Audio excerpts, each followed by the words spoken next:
Je suis morte. On pourrait penser que je dors, dans une position étrange, ou que je suis en prière, allongée. Mais je suis bel et bien morte, depuis plus de 3000 ans. On aurait pu me laisser là, dans la terre, sur les pentes de mes montagnes bien-aimées. Mais des archéologues m'ont trouvée. Ils se sont penchés sur moi, fascinés. Et ils ont tenté de percer mon mystère. Nous sommes dans l'exposition Éternité au musée des Confluences et nous nous approchons de la sépulture de Coban. Christian Sermet, responsable du service des expositions et référent pour les collections archéologiques et préhistoriques du musée des Confluences. Et nous allons découvrir une femme qui a été ensevelie 900 ans avant notre ère dans la nécropole de Coban qui se trouve en plein Caucase. Et nous nous approchons en fait d'un miroir. Vous écoutez Héroïne, le podcast qui donne vie aux grandes figures féminines du musée des Confluences. Mais en fait, on est devant un mobilier qui simule une sépulture avec un coffre qui est entrouvert. Quand je regarde vers le bas, je vois la défunte. Et quand je regarde en face de moi, je suis face au couvercle et à l'intérieur du couvercle, il y a un miroir. Et quand on s'approche d'un miroir, on s'attend à observer son visage, son profil. Et là, eh bien, on voit la défunte qui est en pied. Alors, il s'agit en fait d'une vanité. J'ai beaucoup de mal à me projeter comme ça dans un squelette. Et donc, je suis un peu entre deux, parce que d'un côté, je me dis, ce sont des choses qui n'ont pas forcément été faites pour être regardées par le monde vivant. J'ai presque l'impression d'être voyeur. Mais on sent une certaine paix. Enfin, moi, je ressens comme une certaine paix en la voyant.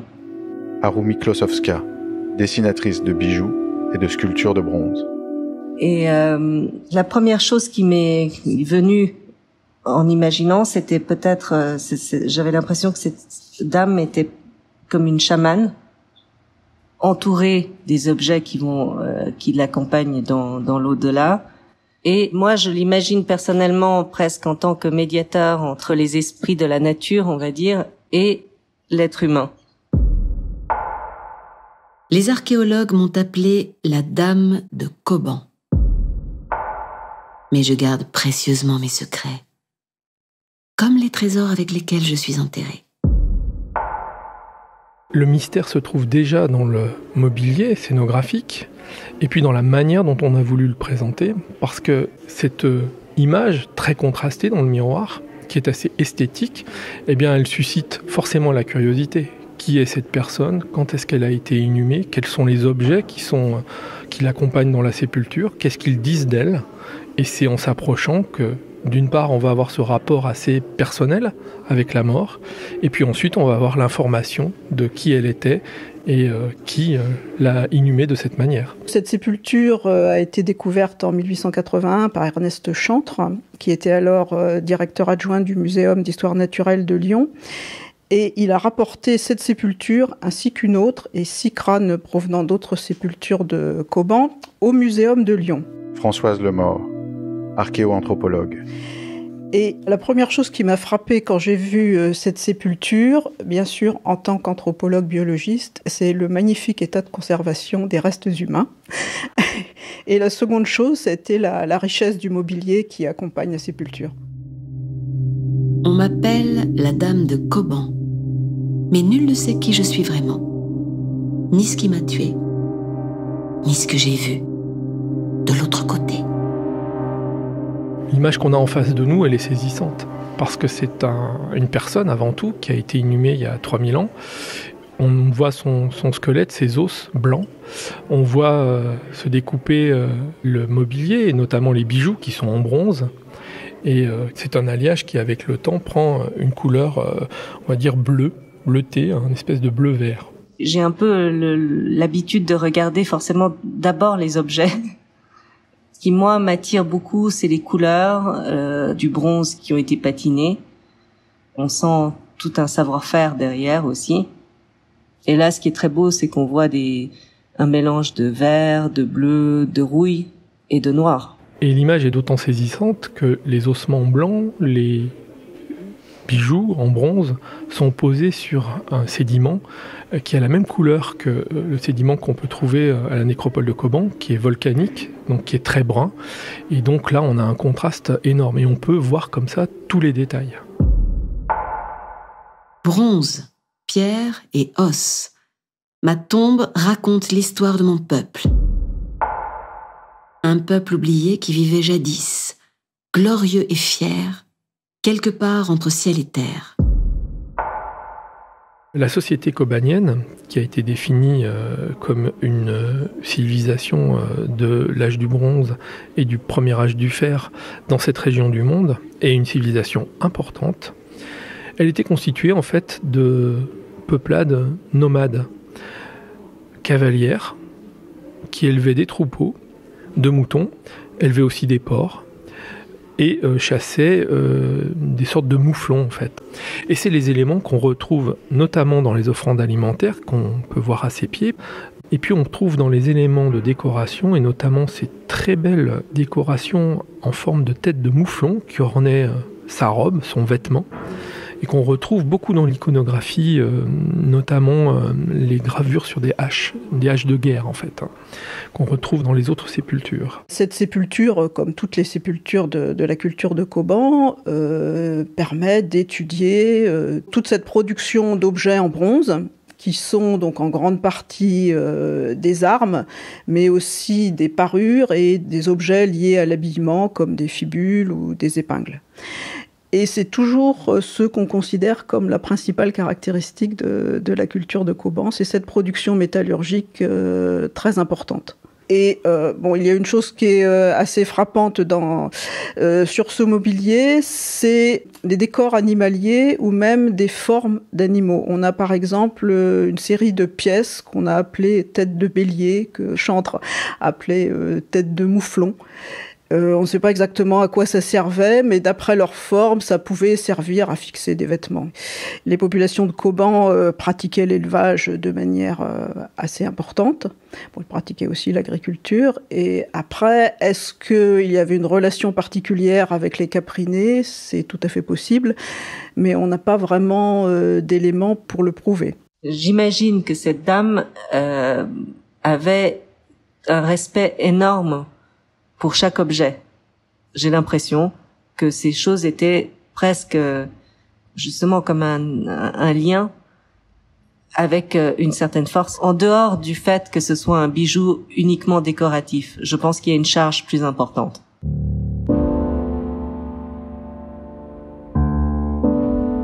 On m'appelle la dame de Coban, car ma tombe n'est pas celle d'une esclave. Trop de richesses y sont enterrées.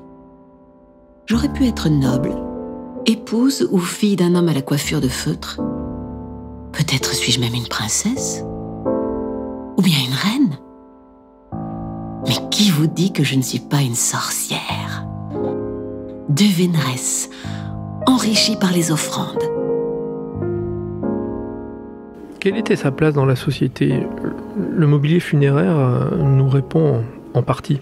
Quand on regarde la richesse des bijoux qui l'accompagnent, on comprend que dans la société, elle était certainement d'une classe supérieure.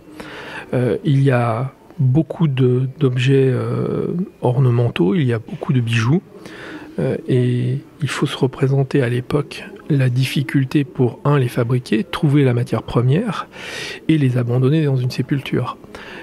Il s'agit bien donc vraisemblablement d'objets personnels, et des personnes dans cette société précisément qui ont des objets aussi riches, forcément, sont importants.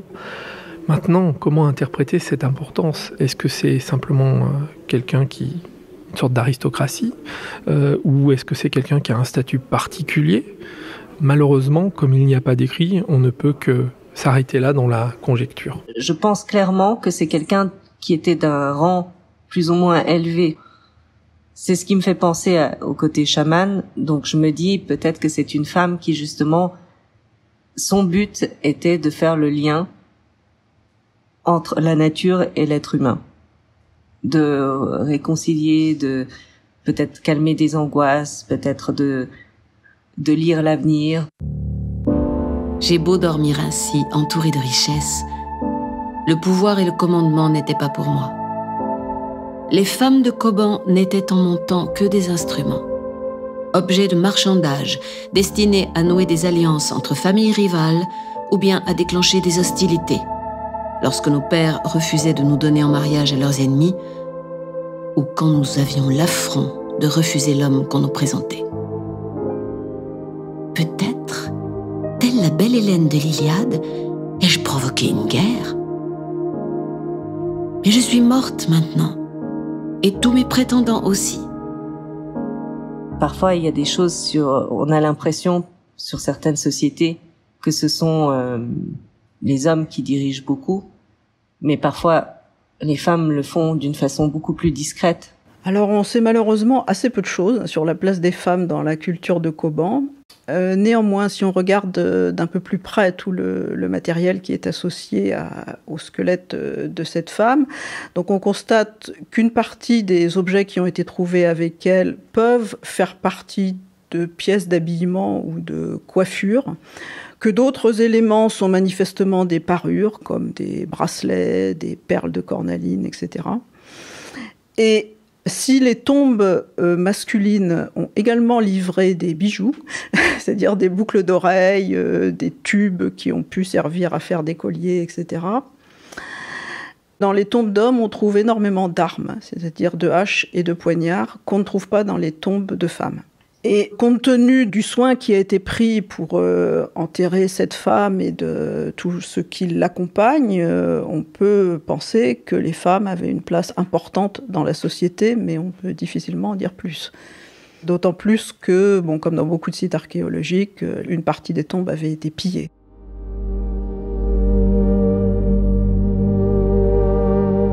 Comment suis-je morte? Qu'est-ce qui m'a tuée? Autre secret. Je n'ai pas fini mes jours comme les vieillards que, d'après les histoires, on liquidait en les enfermant dans un grand sac avant de les jeter à la mer ou du haut des rochers. Ai-je alors péri de quelque maladie?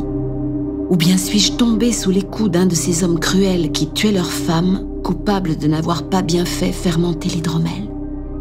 Peut-être m'a-t-on empoisonnée par jalousie, avec des serpents venimeux glissés au fond d'une coupe qu'on m'aurait offerte lors d'une fête. C'est déjà arrivé.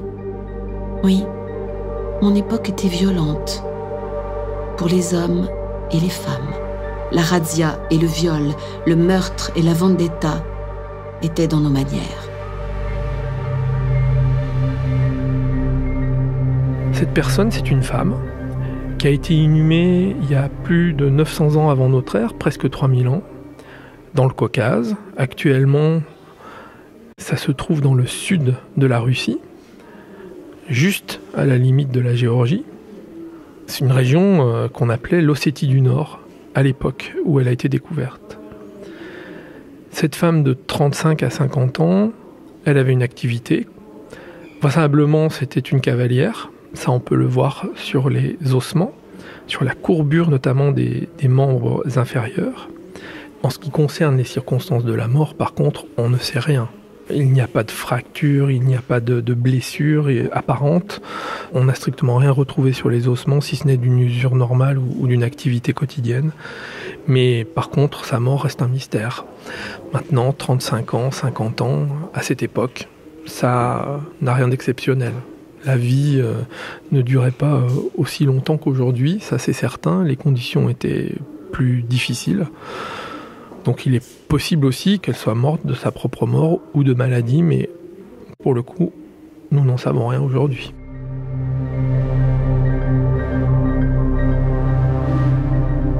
J'ai l'air inoffensive, anonyme et muette. Pauvre petit squelette blotti dans son terrier, comme un animal apeuré. Mais il se murmure que je suis en fait une princesse et même une déesse.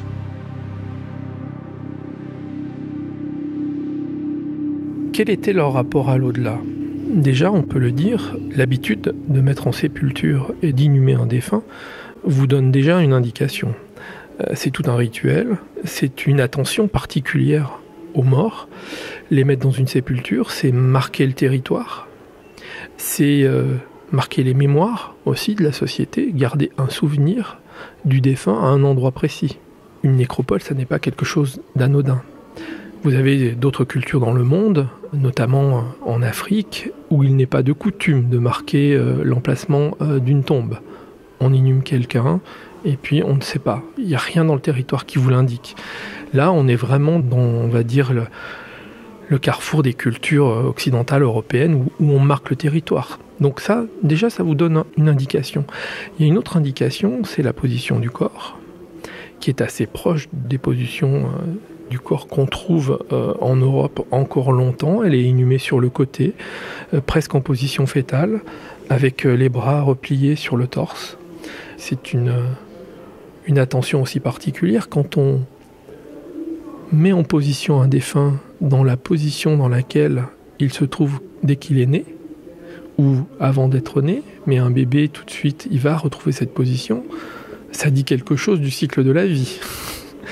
Quelque part, on peut penser que de remettre en terre, c'est d'essayer de continuer et de recommencer peut-être le cycle, en tout cas de le poursuivre dans l'au-delà. C'est un premier point.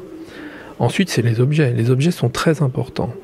Il y a des offrandes alimentaires. Si on fait une offrande alimentaire, c'est symboliquement penser, déposer de la nourriture pour la vie après la mort. Et puis ensuite, il y a des objets qui peuvent paraître un peu anodins, mais si on les regarde d'un peu plus près, on se dit, mais qu'est-ce qu'ils veulent dire ? Je me rapproche et vous voyez à côté des deux épingles qui sont tout de suite à droite de la boucle de ceinture, vous avez la lame d'un petit couteau, et d'un petit couteau en os. Certains archéologues pensent que c'est un jouet d'enfant, parce qu'un couteau en os, ça n'est pas solide, ça n'a aucune fonctionnalité. Conserver un jouet d'enfant dans une sépulture, qu'est-ce que ça veut dire ? Est-ce que c'était un objet auquel elle tenait, qu'elle avait quand elle était plus jeune ? Est-ce que c'était un objet qui a appartenu à un proche, à un enfant ? La question reste ouverte, mais on peut quand même se la poser. Je suis morte il y a plus de 3000 ans. Mais qu'est-ce qui fait que je suis ici, devant vous, aujourd'hui ? Qu'est-ce qui fait que j'ai traversé les enfers décrits dans nos légendes et que je n'erre pas pour toujours parmi les hommes maudits, pendus à un arbre, sous lequel des galets brûlent en flammes ? Comment suis-je revenue de l'au-delà ? C'est mon dernier secret. Pour le connaître, approchez-vous plus près. Observez ma parure, mes bijoux. Vous verrez que je n'ai pas voyagé seule. Des esprits m'ont accompagnée et ont tenu mon âme arrimée à mon squelette. Ce que je trouve absolument magnifique, c'est plutôt le rapport que, à cette époque-là, les peuples avaient par rapport à la nature et par rapport à leur environnement. Que ce soit le respect pour les objets, que ce soit le respect pour les animaux. En fait, ils ne formaient qu'un avec ça. Et là, ce qui, moi, m'attire beaucoup, c'est le bélier. Ce dessin, pour moi, est très beau parce que il est figuratif, mais en même temps, c'est une représentation très simple. Mais dans toute cette représentation très simple, il y a toute la force de l'animal. Et il y a aussi un élément quand même dans cette sépulture de la Dame de Cauban qui est particulièrement intéressant et auquel, à l'époque de la découverte, Chantre n'avait pas tellement prêté attention. C'est que la sépulture contenait quelques restes d'animaux. Et il s'agit justement de restes de capridés et de porcs. Et parmi ces restes animaux, on a retrouvé une mandibule d'agneau ou des fragments de crâne de porc qui sont très pauvres en viande. Et il semblerait donc que ces parties animales soient plutôt là en tant qu'offrande pour une raison qui malheureusement nous est inconnue, mais qui peuvent indiquer un lien particulier avec ces animaux. Quel était le rapport à l'environnement de cette culture kobanienne ? Il suffit de regarder les éléments qui subsistent dans la sépulture. On sait qu'ils élevaient des porcs, on sait qu'ils élevaient des moutons et des chèvres. Il y avait des mouflons, ils pouvaient les chasser. Et vraisemblablement, grâce notamment à l'iconographie qu'on retrouve dans les bijoux, s'ils étaient chasseurs, en tout cas, ce sont des bêtes qu'ils côtoyaient, c'est sûr. Et quand on regarde les objets et qu'on voit toutes les formes animales ou végétales qui sont dessinées, qui sont gravées, qui sont sculptées, c'est un rapport à l'environnement qui aussi n'est pas finalement si éloigné du nôtre aujourd'hui. Dans nos décorations, dans notre esthétique, ce rapport à l'environnement, il est là, il est présent. Renards, léopards, cerfs et chevaux, dents de loup et serpents spiralés. Les animaux sauvages du Caucase font partie de mon monde et du vôtre, même si vous semblez l'avoir oublié. J'entends murmurer qu'ils sont aujourd'hui menacés, que la chèvre et la vipère du Caucase sont braconnées pour leur chair ou leur venin aux vertus insoupçonnées, que la terre est à vif à cause des coupes de bois illégales et des pâturages intensifs. Mais nul être humain, dans les montagnes ou ailleurs, ne peut vivre seul sur une terre dévastée. Alors approchez-vous, plus près. Observez ma parure, mes bijoux et mon squelette lové pour l'éternité. Et je vous conterai mon histoire violente et fière.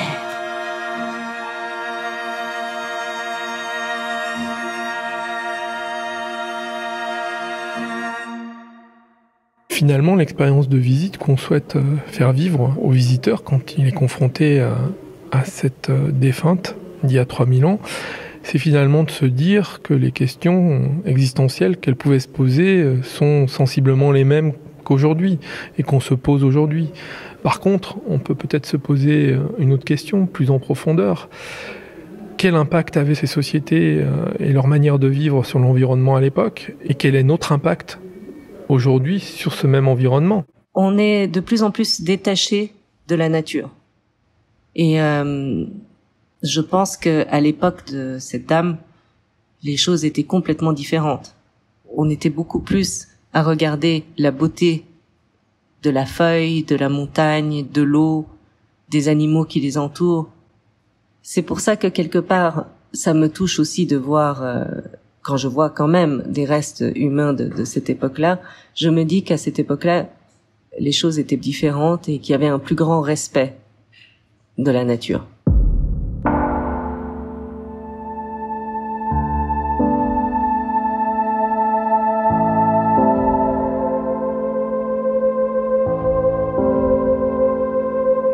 Héroïne, avec la voix de Nathalie Dessay. Scénario et réalisation Martin Kénéen. Prise de son et mixage Aurélien Barbolosi.